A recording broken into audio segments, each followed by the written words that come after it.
Hello class 6, welcome to Zenith Guru fundamental. मैं हूं निकी पंडित and हम यहाँ पे कर रहे हैं ब्रिज कोर्स और हम पहुंच चुके हैं डे 4 पे। सो डे 1, डे 2 एंड डे 3 में हमने काफ़ी सारी चीज़ें डिस्कस की हैं एंड आप लोगों का रिस्पॉन्स भी बहुत अच्छा रहा है। ठीक है, आपको बेटा आप जितने भी वीडियोज़ देखेंगे आपको हर बार वीडियो देखने के बाद कॉमेंट करना है। ठीक है, आप अपने डाउट्स कमेंट कर सकते हैं, आपको लेक्चर कैसा लगा आप ये चीज़ भी कमेंट करके बता सकते हैं। ठीक है, और अगर आप चाहते हैं कि मैम हमें ये भी सीखना है, ये हमको नहीं आता है, तो जो भी आपका टॉपिक है ना, बिल्कुल घबराए हुए, ठीक है, बिल्कुल नहीं घबराना है, बिल्कुल हेजिटेशन नहीं शो करना है। हमेशा जो भी डाउट आता है ना पूछ लिया करो। ठीक है, सो कमेंट कर देना, मैं आपको फिर समझा दूंगी। Okay, so let's start day 4 and देखते हैं कि डे 4 में हम कौन सा चैप्टर डिस्कस करने वाले हैं। ठीक है, so this is our syllabus and ये हमने डे 1 में डिस्कस किया था, ये डे 1 में किया है हमने, ये डे 2 में हमने डिस्कस किया था, ये हमने डे 3 में डिस्कस किया था एंड ये बेटा हम डे 4 में डिस्कस करेंगे और एक डे मुझे और ऐड करना पड़ेगा। उसके बाद ये तीनों के तीनों चैप्टर हम डे 5 में डिस्कस कर लेंगे।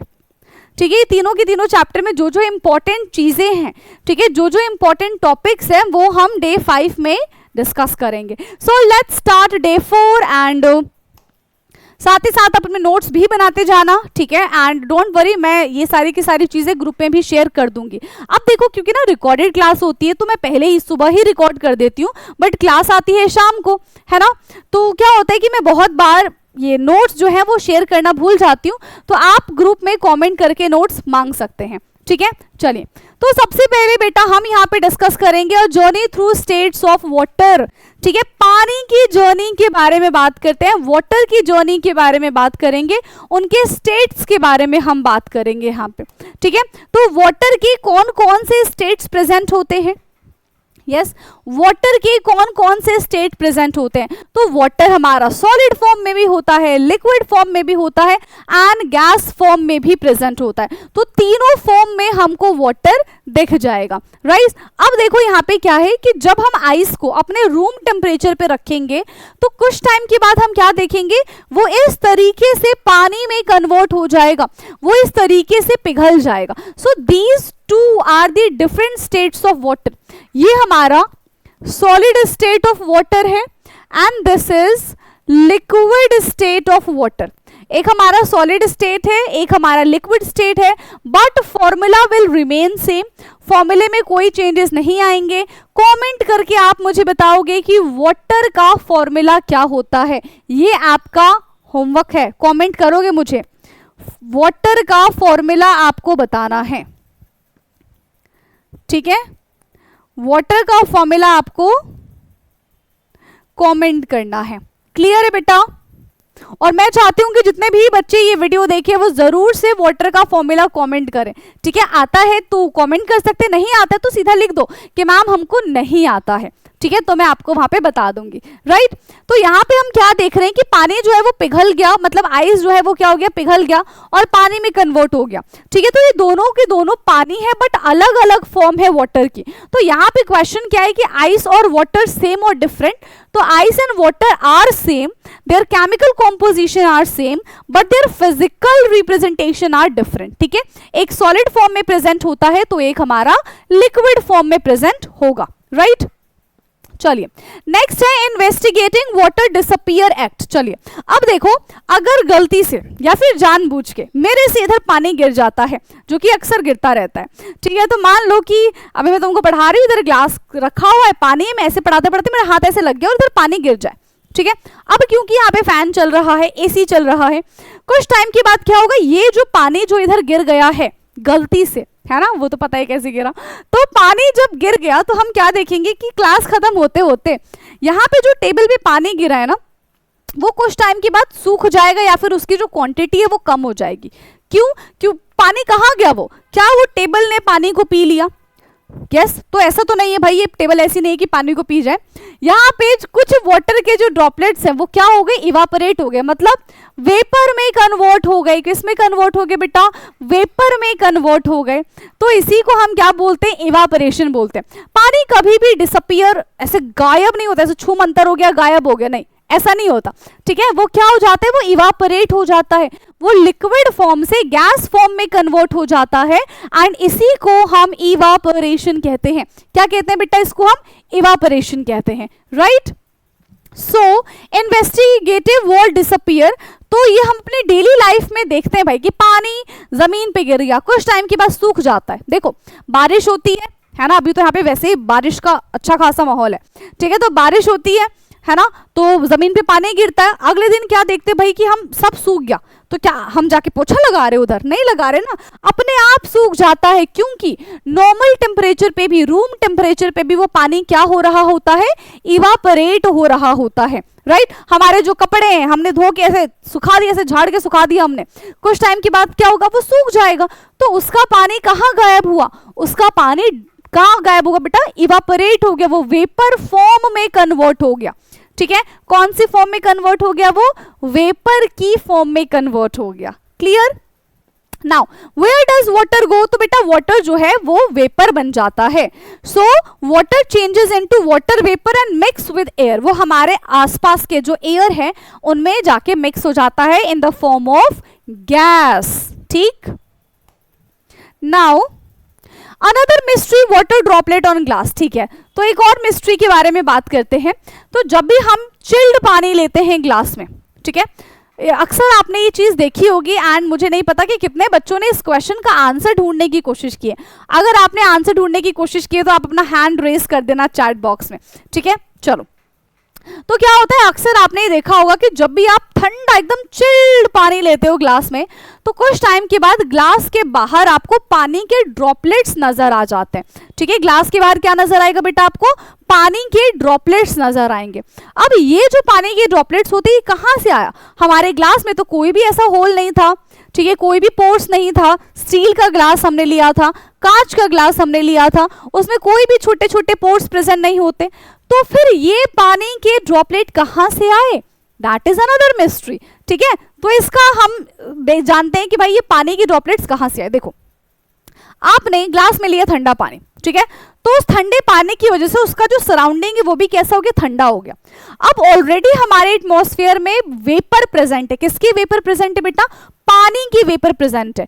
उसको जैसे ही ठंडक मिलेगी, ठीक है, तो वेपर किस में कन्वर्ट हो जाएगा, लिक्विड में कन्वर्ट हो जाएगा। देखो अगर आप वाटर को हीट देते हो तो वो वेपर में कन्वर्ट हो जाएगा, अगर आप वेपर का टेम्परेचर डाउन करते हो तो वो लिक्विड में कन्वर्ट हो जाएगा एंड इस प्रोसेस को हम कंडेंसेशन कहते हैं। क्या कहते हैं बेटा, इस प्रोसेस को हम कंडेंसेशन कहते हैं, राइट, ठीक है। तो यहां पे हमारा कंडेंसेशन हो गया। अब हम क्या देख रहे हैं कि जो एटमॉस्फेयर में, हमारे आसपास के एटमॉस्फेयर में जो गर्म पानी था, गर्म पानी भी मत बोलो, जो वेपर प्रेजेंट था, वो ठंडे पानी के कांटेक्ट में आने से उसका टेम्परेचर हो गया डाउन और वो अब वेपर से लिक्विड फॉर्म में कन्वर्ट हो गया और वही लिक्विड हमको ग्लास के चारों तरफ दिखाई देता है। So this is the mystery of water, ठीक है। आ गया समझ में, क्या इतना क्लियर है, ठीक। तो इसी को हम कंडेंसेशन कहते हैं बेटा।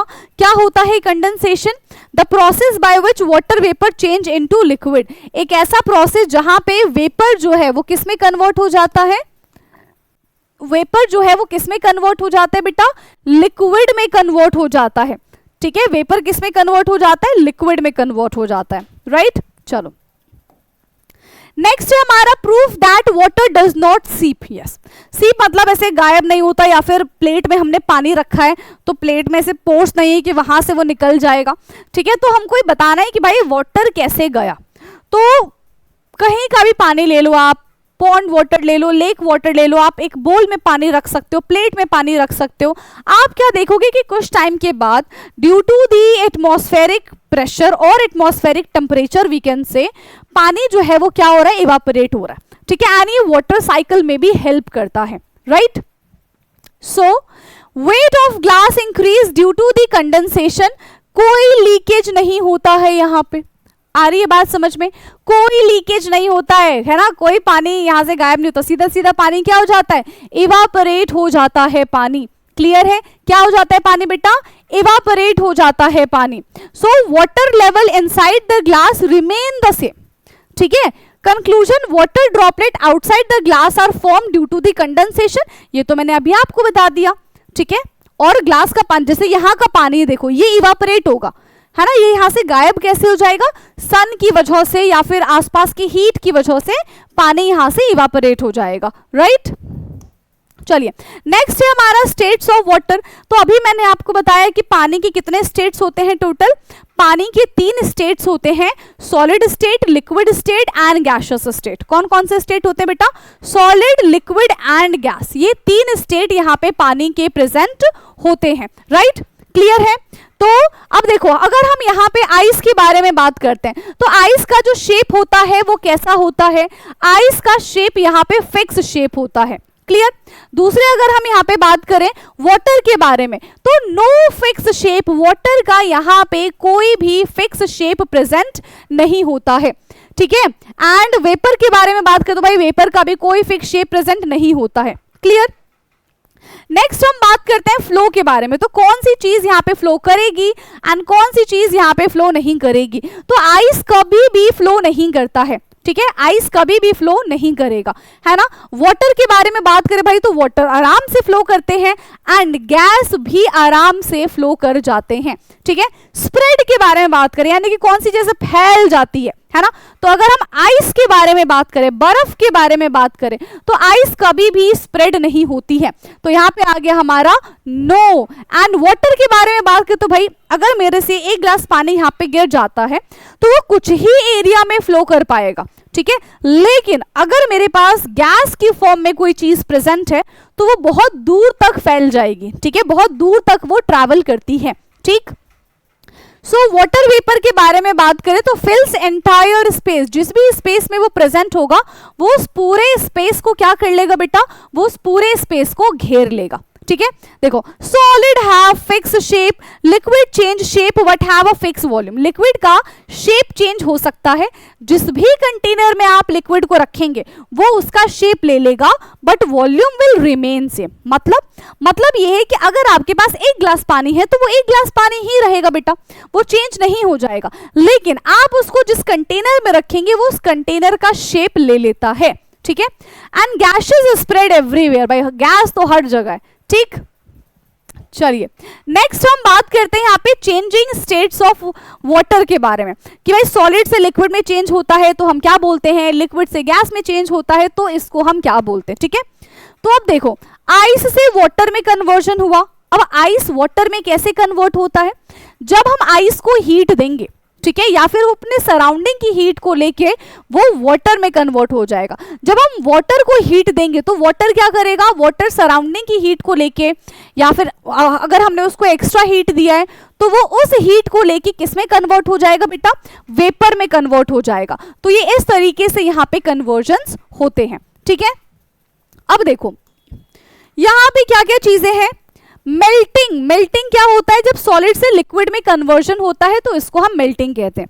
ठीक है, फ्रीजिंग क्या होता है, जब लिक्विड सॉलिड में कन्वर्ट होता है तो इसको हम फ्रीजिंग कहते हैं। ठीक है, इवापोरेशन क्या होता है, जब लिक्विड गैस में कन्वर्ट होता है तो इसको हम इवापोरेशन कहते हैं। एंड कंडेंसेशन क्या होता है, जब गैस लिक्विड में कन्वर्ट होता है तो इसको हम कंडेंसेशन कहते हैं। ठीक है, यहाँ पे 2 टर्म और समझो। जब सॉलिड गैस में कन्वर्ट हो जाएगा, ठीक है, जब सॉलिड गैस में कन्वर्ट हो जाएगा तो इसको हम सब्लिमेशन कहते हैं। क्या कहते हैं बेटा, इसको हम सब्लिमेशन कहते हैं। ठीक है, और जब गैस सॉलिड में कन्वर्ट होगा तो इसको हम डिपोजिशन कहते हैं। क्या कहते हैं इसको हम बेटा, डिपोजिशन कहते हैं। क्लियर है? चलिए नेक्स्ट हम बात करते हैं फैक्टर अफेक्टिंग इवापोरेशन। कौन कौन से फैक्टर जो है वो इवापोरेशन को अफेक्ट करते हैं। अभी हमने इवापोरेशन देखा क्या होता है, ठीक है, जब वाटर वेपर में कन्वर्ट हो जाता है किसी भी टेम्परेचर पे, दैट इज कॉल्ड इवापोरेशन। अब कौन कौन से फैक्टर है जो इवापोरेशन को अफेक्ट करते हैं? टेम्परेचर है, विंड स्पीड है, ह्यूमिडिटी है, ठीक है, एंड सरफेस एरिया। ये 4 फैक्टर हैं जो इवापोरेशन को अफेक्ट करते हैं। अभी भी पढ़ोगे, क्लास 9th में भी पढ़ोगे, ठीक है। सो अभी पढ़ लेते हैं हम, राइट। चलिए, जितना ज्यादा टेम्परेचर बढ़ाएंगे उतनी जल्दी इवापोरेशन होगा, पहली चीज। दूसरी चीज, जितना ज्यादा सरफेस एरिया होगा उतना ज्यादा इवापोरेशन होगा। तीसरी चीज, जितनी तेज हवा चलेगी उतना जल्दी इवापोरेशन हो जाएगा। एंड दी फोर्थ थिंग, क्या है ma'am fourth thing? Fourth thing is बेटा ह्यूमिडिटी। तो सबसे पहले आपको ह्यूमिडिटी का मतलब समझ में आना चाहिए, आना चाहिए कि नहीं आना चाहिए? तो ह्यूमिडिटी क्या होता है ये समझते हैं। ह्यूमिडिटी का मतलब होता है बेटा कि हमारे आसपास के एनवायरनमेंट में, ठीक है, एयर में कितना वाटर प्रेजेंट है। आप सिंपल सी भाषा में समझो, उमस बोलते हैं जब बहुत गर्मी होती है, बारिश हो जाए ऐसे चिपचिपा सा लगता है, दिस इज कॉल्ड ह्यूमिडिटी, ठीक है।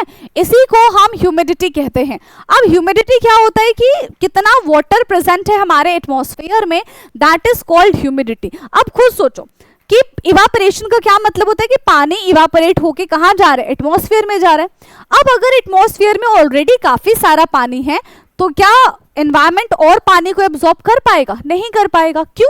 क्योंकि एनवायरनमेंट की अपनी एक होल्डिंग कैपेसिटी है, ठीक है, वो उससे ज्यादा पानी को होल्ड नहीं कर सकते। तो जब भी ह्यूमिडिटी हाई होता है तो उस केस में इवापोरेशन लो हो जाता है, ठीक है बेटा, क्लियर। चलिए, नेक्स्ट है कूलिंग इफेक्ट ऑफ इवापोरेशन। तो देखो, इवापोरेशन की वजह से कूलिंग इफेक्ट भी आता है। इसका एक बड़ा मजेदार सा एप्लीकेशन क्या है, दैट इज मटके का पानी। आप सब ने मटके का पानी पिया है, आपको भी पता है कि जब हम मटके में पानी डालते हैं तो मटके का पानी कुछ टाइम के बाद ठंडा हो जाता है। अब ऐसा क्यों होता है बेटा? यस, मटके का पानी ठंडा क्यों हो जाता है? क्योंकि मटके में होते हैं छोटे छोटे से पोर्स, ठीक है, और उस पोर्स के थ्रू पानी जो है वो बाहर आता है और इवापोरेट हो जाता है। And always remember one thing, evaporation cause cooling. तो उसी इवापोरेशन की वजह से हमारा जो पानी है मटके का वो ठंडा हो जाता है, जबकि अगर नॉर्मल पतीले में या फिर किसी स्टील के बर्तन में आप रखोगे तो वो पानी ठंडा नहीं होगा, ठीक है। चलिए, नाउ वाटर साइकिल। यस, तो वाटर साइकिल क्या होता है? सबसे पहले पानी जो है वो धूप की वजह से, हमारे सराउंडिंग की हीट की वजह से इवापोरेट हो जाएंगे, फिर वो ऊपर जाएंगे, ठीक है, फिर वो कंडेंस होंगे। कंडेंस होने के बाद जब बहुत सारे वाटर के ड्रॉपलेट्स एक साथ एग्रीगेट हो जाएंगे, इकट्ठा हो जाएंगे, दे फॉर्म बादल, है ना, क्लाउड बनाएंगे। क्लाउड जब हैवी हो जाएगा तो प्रेसिपिटेशन हो जाएगा, यानी कि बारिश आ जाएगी, ठीक है। जहां जहां से पानी गया था, जहां जहां से पानी इवापोरेट हुआ था, वहां वहां पे पानी वापस उनको मिल जाएगा, ठीक है, क्लियर। चलो, तो यही हमारा बेटा वाटर साइकिल है। दिस इज वाटर साइकिल, ठीक है। तो the continuous movement of water between the earth and the atmosphere. पहले अर्थ से पानी गया एटमॉस्फेयर में, फिर एटमॉस्फेयर से वापस पानी आएगा अर्थ में, और ये साइकिल चलता रहेगा। किसका साइकिल है? ये वाटर का साइकिल है, that's why it is called water cycle, ठीक है। तो पहला क्या होता है? सबसे पहला इवापोरेशन होगा, फिर ऊपर जाके कंडेंसेशन होगा, फिर बादल बनेंगे, बादल बनने के बाद वो हैवी हो जाएंगे तो बारिश आ जाएगी, प्रेसिपिटेशन हो जाएगा। इसका मतलब होता है रेन है, स्नो है, हेल है, और फिर जहां जहां से पानी गया है वहां वहां वो पानी आके कलेक्ट हो जाएगा, ठीक है। Only a small amount of earth water is usable, है ना, 70% वाटर है, बट अभी हमारे पास यूज करने का पानी 1% से भी कम है, ठीक है। तो बहुत वाइजली हमको पानी को यूज करना चाहिए। अब क्लियर है? चलिए, नेक्स्ट अब हमारा नया चैप्टर आता है, दूसरा chapter, method of separation in everyday life. तो हम अपने डे टू डे लाइफ में किस तरीके से चीजों को सेपरेट करते हैं एंड उन मेथड्स को क्या कहा जाता है, इसके बारे में बात करते हैं, ठीक है। तो बहुत अलग अलग मेथड यहाँ पे आपको देखने के लिए मिलेगा जो जनरली आप अपने डेली लाइफ में यूज भी करते होंगे, ठीक है।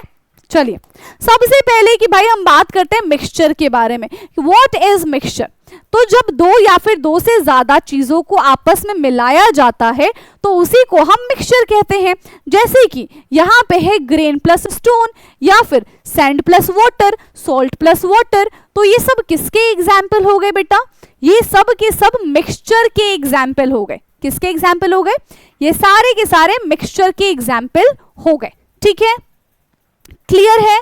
नाउ अब हम यहाँ पे देखेंगे कि हमारे पास कौन कौन से सेपरेटिंग मेथड हमारे पास प्रेजेंट है। सबसे पहला हमारे पास होता है हैंड पिकिंग, यानी कि अपने सुंदर सुंदर हाथों से चीजों को सेपरेट करेंगे, that is called hand picking. ठीक है, आप किसी मान लो आपके पास बहुत सारे फ्रूट्स है, ठीक है, एप्पल भी है, बनाना भी है, मस्क मेलन है आपके पास, ठीक है, ग्रेप्स है आपके पास, और सब के सब मिक्स है, तो आप क्या करोगे? मशीन की हेल्प लोगे क्या? नहीं, बनाना उठा के अलग कर दोगे, ग्रेप्स उठा के अलग कर दोगे, मस्क मेलन उठा के अलग कर दोगे, एप्पल होगा तो एप्पल को उठा के अलग कर दोगे। सो जब आपने अपने सुंदर सुंदर हाथों का इस्तेमाल करके चीजों को सेपरेट कर दिया, इसी को बेटा हम हैंड पिकिंग कहते हैं। सिंपल सी बात है, ठीक है। और आपने किस बेसिस पे किया कि भाई फ्रूट्स, अलग अलग फ्रूट्स को आपने अलग अलग जगह पे रख दिया। तो हैंड पिकिंग का इस्तेमाल हम कब कब करते हैं? जब अलग अलग साइज के हमारे पास चीजें हो, जैसे कि अभी फ्रूट्स थे, अलग अलग साइज के थे, ठीक है, अलग अलग कलर के थे एंड अलग अलग शेप के थे। तो जब ऐसी चीजें आती हैं तो with the help of our hands हम हैंड पिकिंग करते हैं। ठीक है, नाउ सेकेंड हम बात करते हैं थ्रेशिंग के बारे में। तो थ्रेशिंग में क्या होता है? पीट पीट के चीजों को हम अलग कर देते हैं। ठीक है, जनरली ये कहाँ पे देखा गया? जब व्हीट ग्रो करते हैं, है ना, क्रॉप्स ग्रो करते हैं, तो उसमें से स्टाक्स में से ग्रेन को अलग करने के लिए क्या करते हैं? ऐसे इस तरीके का लिया और ऐसे पकड़ा, ऐसे पीट पीट के ग्रेन्स और स्टाक्स को अलग कर देते हैं। तो इस प्रोसेस को हम बेटा थ्रेशिंग कहते हैं। ये मैनुअली भी होता है और ये मशीन्स की हेल्प से भी हम कर सकते हैं। ठीक है, so threshing is the process of separating grain from stalks by beating और मैकेनिकल मीन, मतलब खुद से भी कर सकते हैं और मशीन की हेल्प भी हम ले सकते हैं। ठीक है, जैसे हम उसको हार्ड सरफेस पे बीट करेंगे, देखो एनिमल्स की हेल्प से आप कर सकते हैं, थ्रेशिंग मशीन की आप हेल्प से कर सकते हैं। बस दोनों चीजों को आपको क्या करना है? सेपरेट करना है। बस इसी प्रोसेस को हम थ्रेशिंग कहते हैं। क्लियर है बच्चे? क्लियर है इतना? चलिए नेक्स्ट है हमारा विनोइंग। तो विनोइंग प्रोसेस अक्सर आपने अपने घरों में देखा होगा, जब दाल बनाने जाते हैं या फिर चावल बनाने जाते हैं, तो अभी देखो पैकेट्स फूड जो होते हैं वो काफी हद तक बहुत ज्यादा उसमें से चीजों को सेपरेट करके दिया जाता है, मतलब अच्छे ढंग से हमको उसमें पैक करके दिया जाता है। लेकिन जो पहले के टाइम के लोग हुआ करते थे ना, वो खुला ऐसे अनाज लेकर आते थे, ठीक है, दाल लेकर आते थे, चावल लेकर आते थे, उसमें क्या होता था? बहुत ज्यादा कंकड़ पत्थर हुआ करते थे। होते थे कि नहीं होते थे? उसमें काफी सारे कंकड़ पत्थर हुआ करते थे। तो हमारी दादी नानी क्या करती थी? चावल बनाने से पहले, दाल बनाने से पहले उसमें से कंकड़ पत्थर को ऐसे चुन लेती थी, है ना। तो ये तो हैंड पिकिंग हो गया। और उसमें जितने भी लाइटर पार्टिकल्स होते थे उनको इस तरीके से विनोइंग प्रोसेस से सेपरेट कर देते थे। ठीक है, तो इसी को हम विनोइंग कहते हैं। इसमें क्या होता है कि यहाँ पे क्या हो जाएगा? जितने भी लाइटर पार्टिकल्स है वो हवा की हेल्प से उड़ जाएंगे और जितने भी हेवियर पार्टिकल्स है वो वहीं पे रह जाएंगे। इसी प्रोसेस को बेटा हम विनोइंग कहते हैं। ठीक है, so winnowing is the method of separating lighter and the heavier particle component. यहाँ पे हम लाइटर और हेवियर पार्टिकल्स को क्या करते हैं? सेपरेट करते हैं। ठीक है, एंड ये जो काम होता है ये विंड या फिर एयर की प्रेजेंस में होता है, क्योंकि एयर जिस डायरेक्शन में बहेगी उसी डायरेक्शन में लाइटर पार्टिकल्स को अपने साथ ले जाएगी। ठीक है, जैसे कि separating husk from grain, separating peanut skin, ऐसे मूंगफली होता है ना, ऐसे करते हम फूंक देते हैं। ठीक है, तो क्या होता है? मूंगफली हमारे हाथ में रह जाती है और उसके जो लाइटर पार्टिकल्स होते हैं, ठीक है, उसके जो छिलके होते हैं, छिलके भी नहीं बोल सकते हम, उसकी जो स्किन होती है वो बाहर ऐसे निकल जाती है। ठीक है, तो यहाँ पे हम विनोइंग का इस्तेमाल करते हैं एंड विनोइंग एयर की प्रेजेंस में यूज किया जाता है। क्लियर है बेटा? नाउ नेक्स्ट मेथड है हमारे पास सीविंग। अब सीविंग क्या होता है? जनरली आपने अपने घरों में सीविंग प्रोसेस देखा होगा। एक तो हमें हमारे घरों में सीविंग प्रोसेस दिख जाता है, दूसरा कंस्ट्रक्शन साइट पे आपने सीविंग प्रोसेस देखा होगा।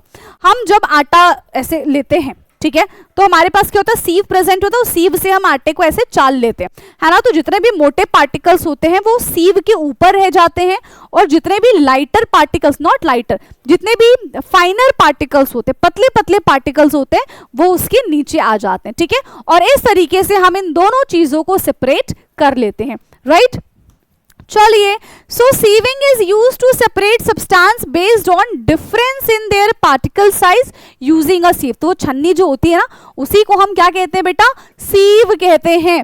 रिमूविंग ब्रैन फ्रॉम फ्लोर, तो वो जो मोटे मोटे से पत्थर कंकड़ और पार्ट्स होते हैं फ्लोर के, उनको हम सेपरेट करते हैं फ्लोर में से।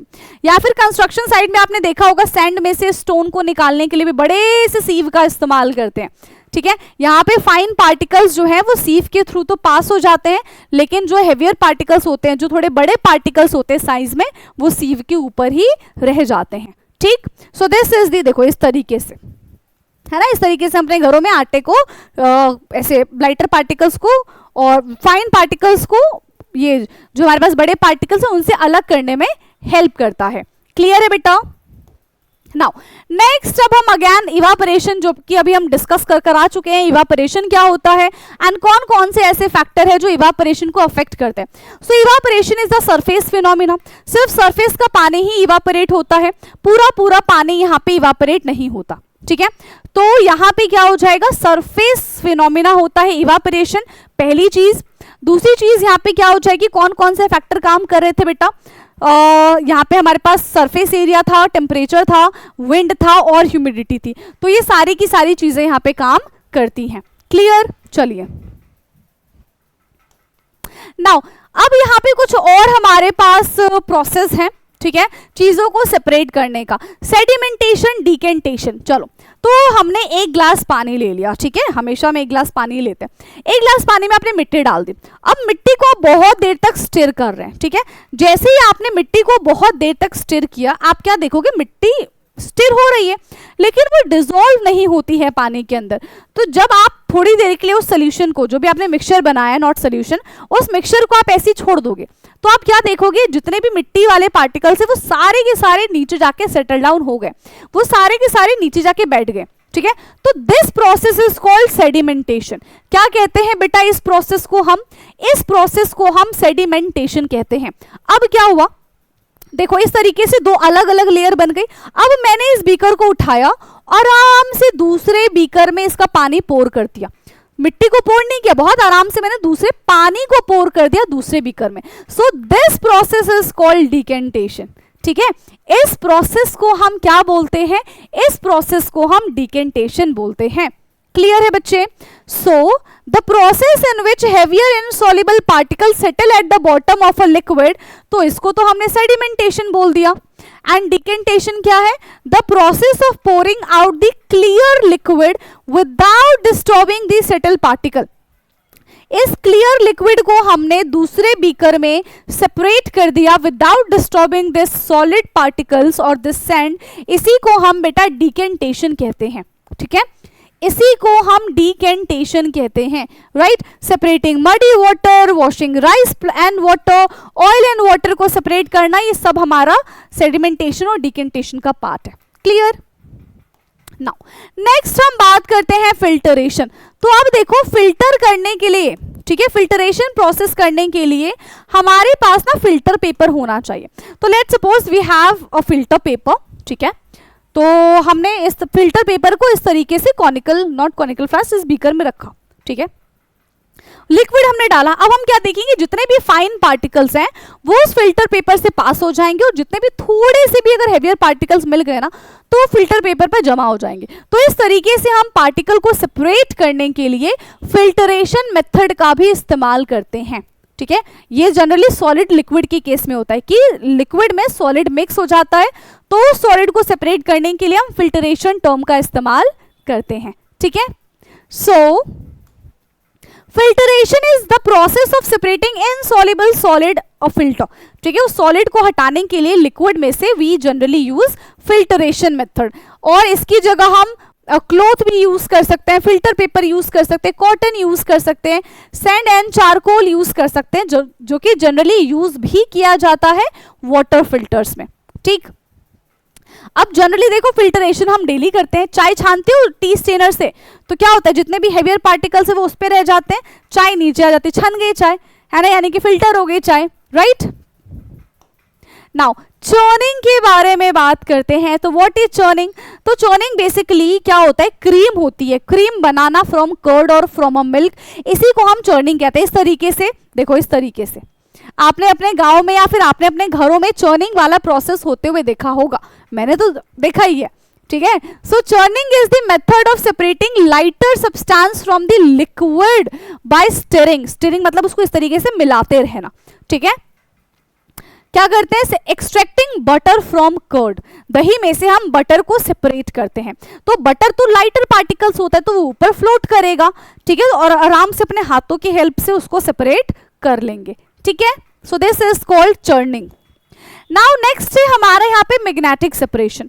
तो बहुत सारी चीज़ों में क्या होता है, मान लो कि हमारे पास यहाँ पे बहुत सारी चीज़ें रखी है, प्लास्टिक है, मेटल है, पेपर है ना। तो अगर मुझे सिर्फ और सिर्फ मेटल को एक्सट्रैक्ट करना होगा तो मैं क्या करूँगी, एक मैग्नेट लेकर आऊँगी और उस मैग्नेट को वहाँ पे रखूँगी। जितने भी आसपास मेटल्स होंगे, है ना, जितने भी आसपास मेटल होंगे वो सारे के सारे मेटल क्या हो जाएंगे, उस मैग्नेट से जाके चिपक जाएंगे। क्लियर है, उस मैग्नेट से जाके क्या हो जाएंगे बेटा, चिपक जाएंगे। तो इस तरीके से हमने मेटल्स को या फिर मैग्नेटिक मटेरियल को हमने सेपरेट कर लिया with other material, that is called magnetic separation, ठीक है। इसी को बेटा हम क्या कहते हैं, इसी को हम मैग्नेटिक सेपरेशन कहते हैं, ठीक है। तो separation of magnetic and non magnetic substance using a magnet, जैसे कि आयरन है, स्टील है, इन तरीके की चीजों को आपने सेपरेट कर लिया with the help of magnet, ठीक। Iron nail from sawdust, scrap iron separation in industries, तो यहां पे इनका इस्तेमाल किया जाता है, ठीक है।